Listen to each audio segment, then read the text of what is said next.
Si creías que los secretos del primer video eran oscuros, lo que estás por ver hoy cruza una línea de la que no hay retorno. Las siguientes 3 historias del Vaticano han generado tanto miedo y controversia que la Iglesia ha intentado enterrarlas bajo toneladas de piedra y silencio. Cuanto más investigas estos casos, más te das cuenta de que la realidad es mucho más aterradora que la leyenda. Bienvenido a la parte 2. Durante siglos han existido lugares que parecen desafiar la propia idea del conocimiento. Sitios donde se conservaron libros que pocos podían leer. Textos que permanecieron ocultos durante generaciones.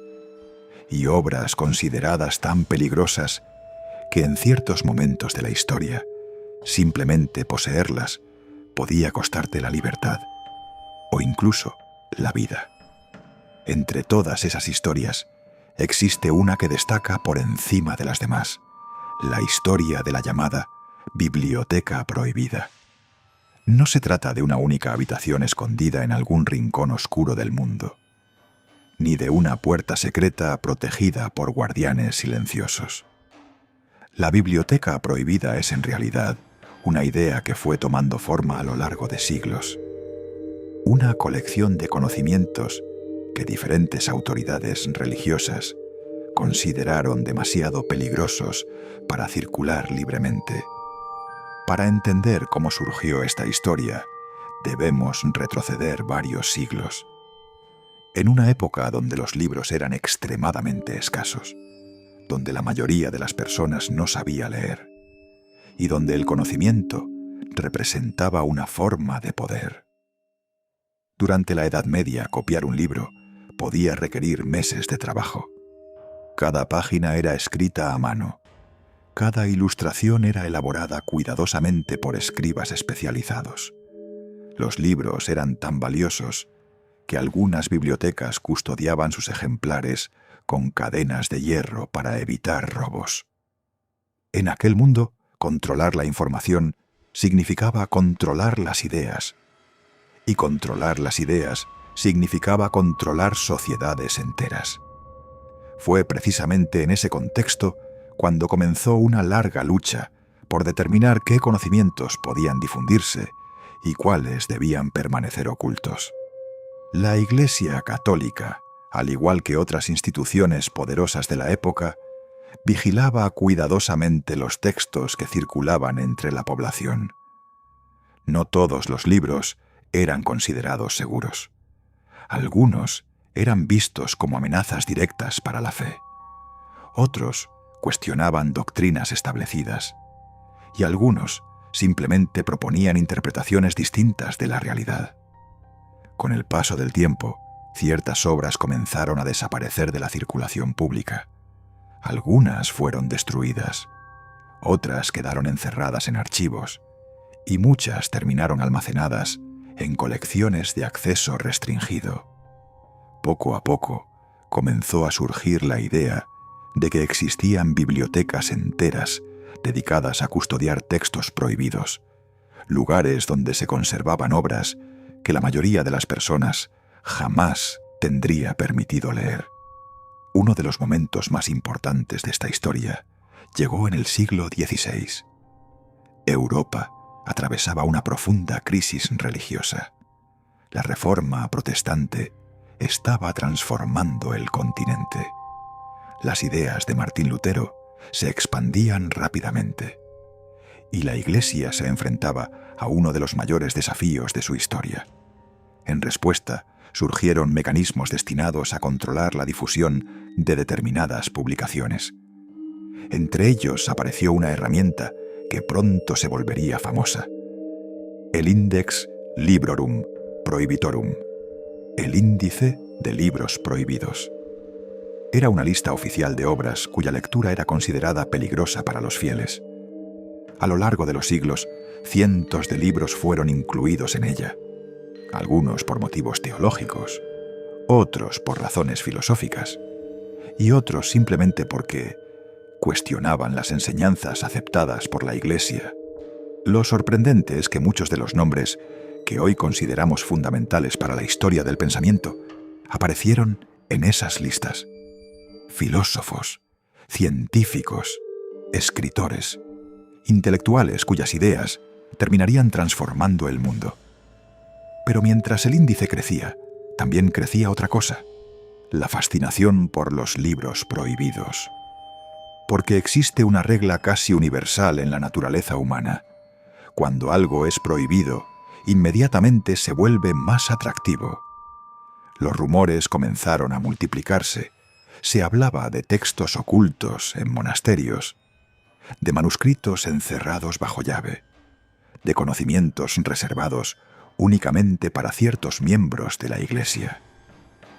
Algunas historias mencionaban evangelios antiguos que nunca fueron incluidos en la Biblia. Otras hablaban de tratados alquímicos, libros de magia, profecías olvidadas y documentos capaces de desafiar la historia oficial. La mayoría de estas historias eran exageraciones, pero algunas tenían una base real, porque efectivamente existían obras que permanecían fuera del alcance del público, y muchas de ellas eran consideradas demasiado sensibles para ser distribuidas libremente. Con el paso de los siglos, una institución comenzó a ocupar un lugar central en estas leyendas: la Biblioteca Vaticana. Fundada oficialmente en el siglo XV, llegó a convertirse en una de las colecciones de manuscritos más importantes del planeta. Entre sus muros se conservaban textos antiguos, documentos históricos y obras únicas cuya existencia era desconocida para la mayoría de las personas. Aquella enorme colección despertó inevitablemente la imaginación popular. Si la biblioteca conservaba millones de documentos, ¿qué más podía estar ocultando? La pregunta dio origen a innumerables teorías. Algunos afirmaban que existían evangelios perdidos que cambiaban completamente la historia de Jesús. Otros aseguraban que se conservaban textos relacionados con civilizaciones desaparecidas. También aparecieron rumores sobre conocimientos científicos adelantados a su tiempo, y manuscritos capaces de alterar la comprensión de la humanidad sobre su propio pasado. Sin embargo, los historiadores suelen ofrecer una explicación mucho más sencilla. La mayoría de los documentos conservados son registros históricos, religiosos y culturales de enorme valor académico. Pero la existencia de restricciones de acceso alimentó durante décadas las sospechas, y cada nueva restricción parecía confirmar, para algunos, que algo extraordinario permanecía oculto. La realidad es que muchas limitaciones tenían razones prácticas. Algunos manuscritos eran extremadamente frágiles. Otros requerían condiciones especiales de conservación. Y muchos, simplemente, necesitaban ser protegidos del deterioro. Pero para quienes observaban desde fuera, aquellas explicaciones rara vez resultaban suficientes. El misterio continuaba creciendo. A medida que avanzaba el siglo XX, nuevas investigaciones comenzaron a arrojar luz sobre algunos de estos textos olvidados.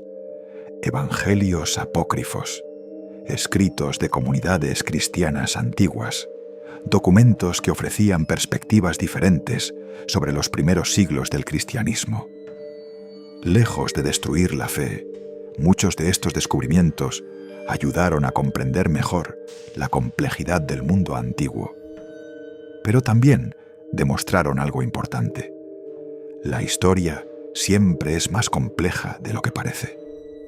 Cada generación cree conocer la verdad completa, hasta que aparece un nuevo documento, un nuevo manuscrito, o una nueva evidencia que obliga a replantear lo que se creía seguro.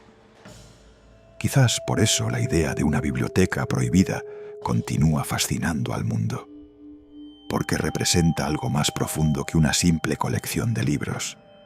Representa la eterna tensión entre el conocimiento y el poder, entre las preguntas y las respuestas, entre aquello que sabemos y aquello que todavía permanece oculto. Y mientras existan documentos sin estudiar, manuscritos olvidados y archivos que aún no han revelado todos sus secretos, la leyenda seguirá viva. Porque en algún lugar, dentro de una estantería antigua, en una caja que nadie ha abierto durante décadas, o en un manuscrito que espera ser redescubierto, podría encontrarse una historia capaz de cambiar lo que creemos saber sobre el pasado. Y tal vez esa posibilidad sea el verdadero secreto detrás de toda biblioteca prohibida. No lo que contiene, sino la idea de que todavía quedan verdades esperando ser encontradas. A lo largo de la historia de la Iglesia Católica han existido papas que gobernaron durante décadas, otros que transformaron el rumbo de la institución, y algunos cuyos nombres quedaron grabados para siempre en la memoria colectiva. Pero existe un caso que sigue desconcertando a historiadores y expertos siglos después: la historia de un papa que desapareció de los registros de una forma tan extraña que todavía hoy genera preguntas. Una historia donde los documentos son escasos, las explicaciones son contradictorias y el misterio parece aumentar cuanto más se investiga. Todo comienza en el siglo XIII, una época marcada por conflictos políticos, luchas de poder y profundas tensiones dentro de Europa. La Iglesia Católica se encontraba en uno de los momentos más influyentes de toda su historia. Los papas no solo ejercían autoridad religiosa, también desempeñaban un papel decisivo en los asuntos políticos del continente.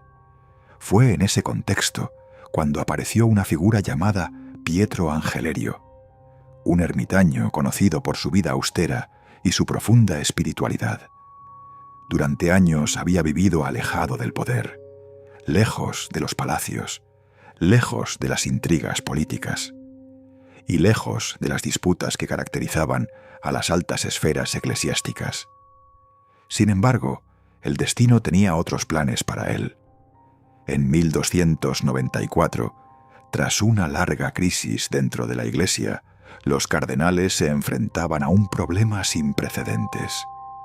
Habían pasado más de 2 años sin lograr elegir un nuevo papa.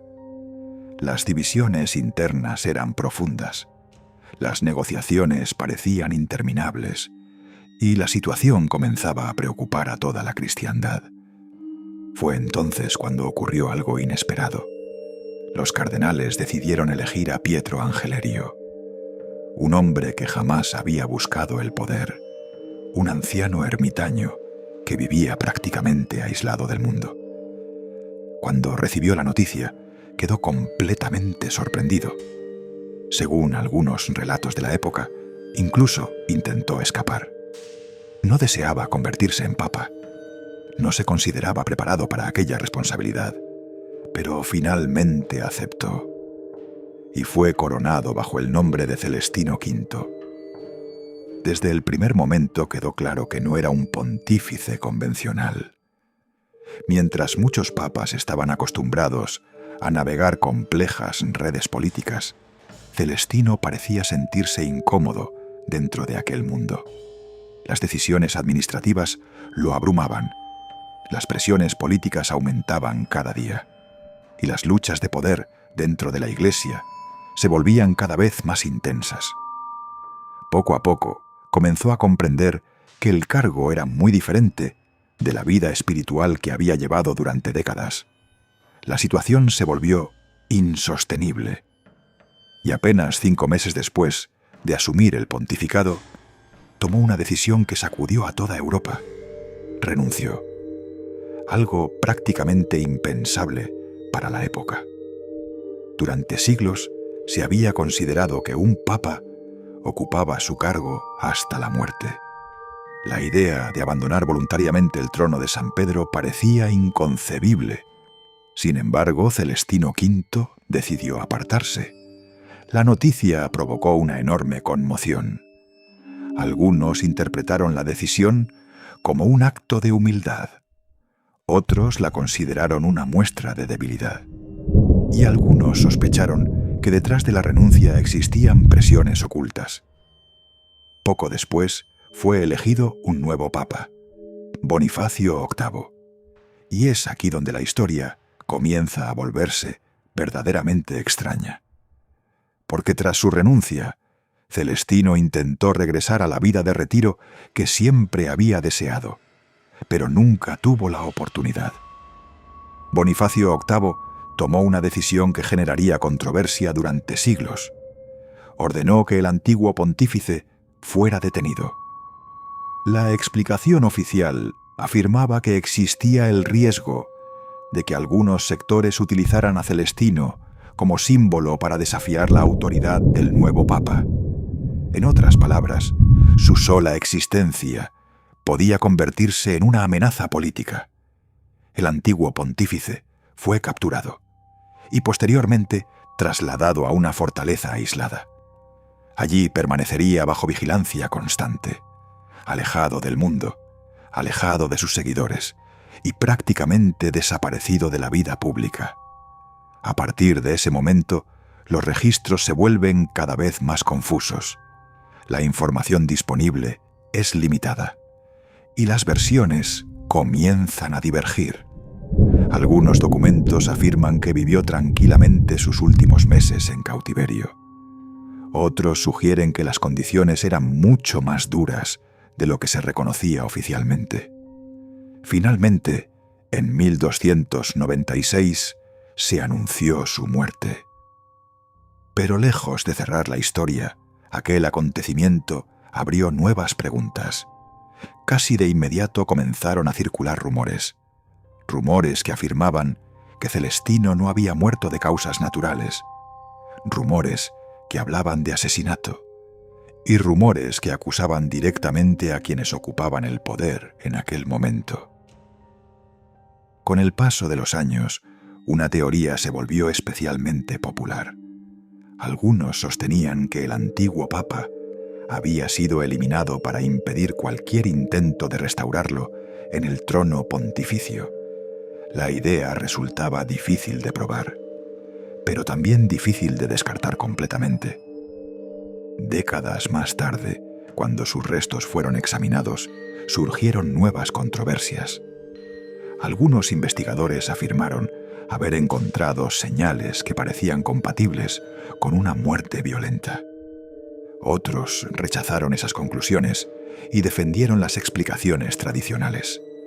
La falta de evidencia definitiva mantuvo vivo el debate y permitió que el misterio creciera generación tras generación. Con el tiempo, Celestino V fue canonizado como santo.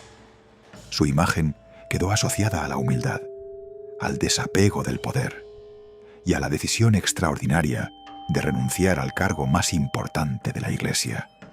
Sin embargo, las preguntas nunca desaparecieron por completo. ¿Qué ocurrió realmente durante sus últimos meses? ¿Fue simplemente un anciano retirado de la vida pública? ¿O se convirtió en una pieza incómoda dentro de una compleja lucha de poder? La ausencia de respuestas definitivas ha convertido su historia en una de las más intrigantes del Vaticano medieval. Porque cuanto más se estudia el caso, más evidente resulta un hecho. La línea que separa la historia documentada de la leyenda es sorprendentemente delgada, y en ocasiones son precisamente esos vacíos los que permiten que los misterios sobrevivan durante siglos. Hoy, más de 700 años después, los historiadores continúan debatiendo qué sucedió realmente con Celestino V. Los documentos existentes ofrecen fragmentos de la historia, pero no una respuesta definitiva.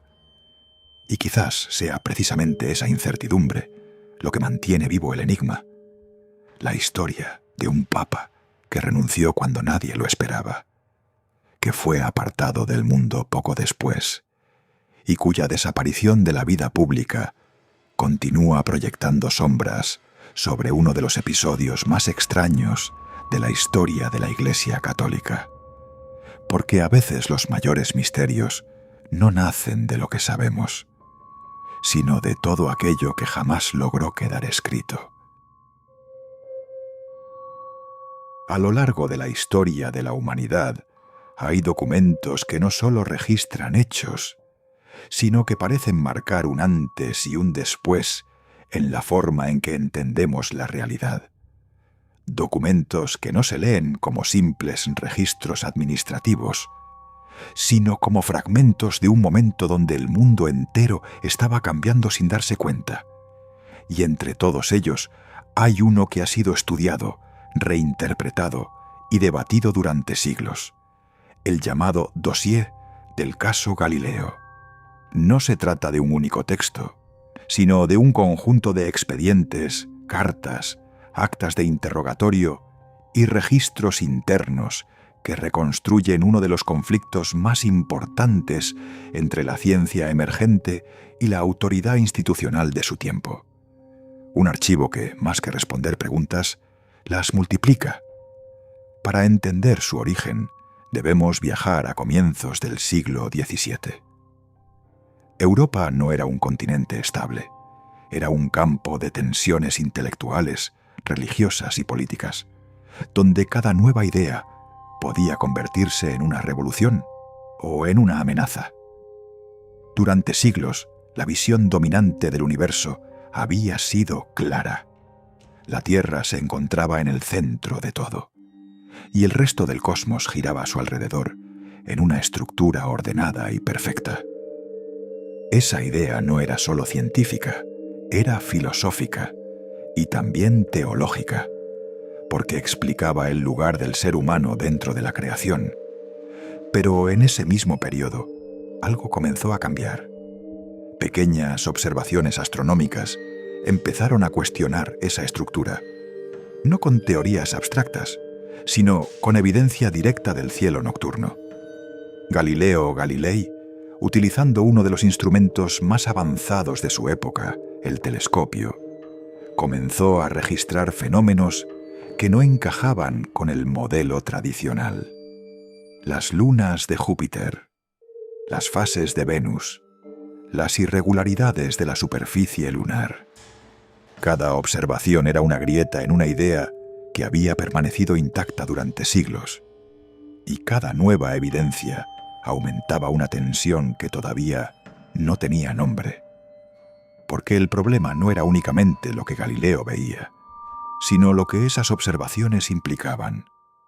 Si la Tierra no era el centro del universo, entonces la posición del ser humano dentro del orden cósmico debía ser reinterpretada, y esa sola posibilidad era suficiente para generar inquietud en múltiples niveles del pensamiento europeo. Es en ese contexto donde nace lo que hoy conocemos como el dossier del caso Galileo, un conjunto de documentos oficiales y semioficiales que fueron acumulándose a medida que la controversia crecía. Cartas entre científicos, informes de autoridades religiosas, análisis de expertos en teología y actas de reuniones donde se discutía si aquellas ideas debían ser aceptadas, limitadas o condenadas. Lo más fascinante de este archivo no es solo su contenido, sino el hecho de que muestra el conflicto en tiempo real. No es una reconstrucción posterior, es una huella directa del momento en que la historia estaba ocurriendo. A medida que las ideas de Galileo se difundían, el debate se intensificaba. Algunos lo veían como un investigador brillante que ampliaba los límites del conocimiento humano. Otros lo consideraban un pensador peligroso que estaba alterando interpretaciones fundamentales del orden establecido. El dossier recoge esa división de forma clara. En algunos documentos, sus argumentos son analizados con atención científica. En otros, son cuestionados desde una perspectiva teológica estricta. Y en varios casos, ambas visiones aparecen enfrentadas en el mismo texto. La complejidad del conflicto no radica en una simple oposición entre dos bandos, sino en la dificultad de separar lo que era ciencia, lo que era filosofía y lo que era interpretación religiosa en un mundo donde esas categorías aún no estaban completamente definidas.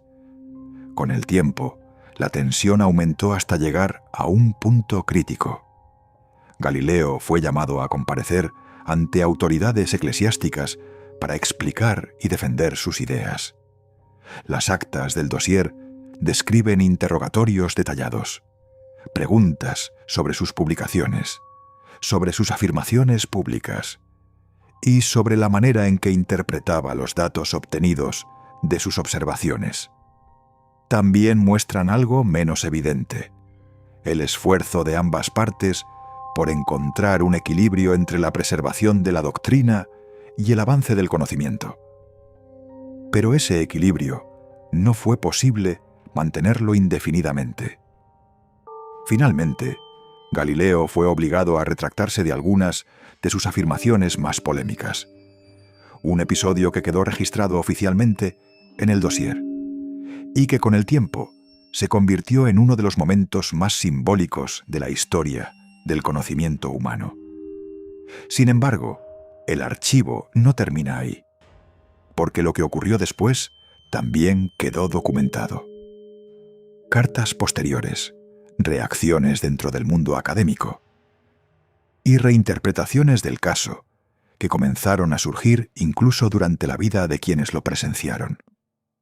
El dossier muestra cómo un solo caso puede transformarse en un símbolo mucho más grande que el evento original, un símbolo de la tensión entre nuevas ideas y estructuras establecidas, entre observación y tradición, entre evidencia y autoridad. Con el paso de los siglos, el caso Galileo dejó de ser solo un proceso histórico. Se convirtió en un punto de referencia, un ejemplo constantemente citado en debates sobre ciencia, religión y libertad intelectual. Y el dossier, como conjunto de documentos originales, pasó a ser una pieza clave para entender no solo lo que ocurrió, sino cómo ocurrió y por qué generó un impacto tan duradero. Hoy, esos documentos han sido analizados desde múltiples disciplinas: la historia, la filosofía, la astronomía y la teología, cada una aportando una lectura distinta del mismo material. Pero ninguna interpretación logra cerrar completamente el caso, porque el dossier no está diseñado para ofrecer una única respuesta, sino para conservar un momento en el que el conocimiento humano estaba cambiando de dirección, un instante en el que las certezas comenzaron a cuestionarse, y en el que mirar al cielo dejó de ser un acto de confirmación, para convertirse en una pregunta abierta. Y quizás por eso este conjunto de documentos sigue siendo estudiado hasta hoy. No porque contenga un misterio sin resolver, sino porque refleja uno de los momentos más importantes de transformación intelectual en la historia de la humanidad. Un momento donde una sola idea fue suficiente para cambiar para siempre la forma en que el ser humano entendía su lugar en el universo. El Vaticano ha guardado estos secretos durante siglos, pero la verdad siempre encuentra una forma de escapar. Sin embargo, lo que hemos visto hoy es solo la superficie. Aún quedan historias finales, misterios perturbadores que han alimentado debates, teorías y preguntas durante décadas. Si quieres descubrir qué se oculta en la tercera parte de esta investigación, suscríbete y activa la campana de notificaciones. Nos vemos en el próximo secreto.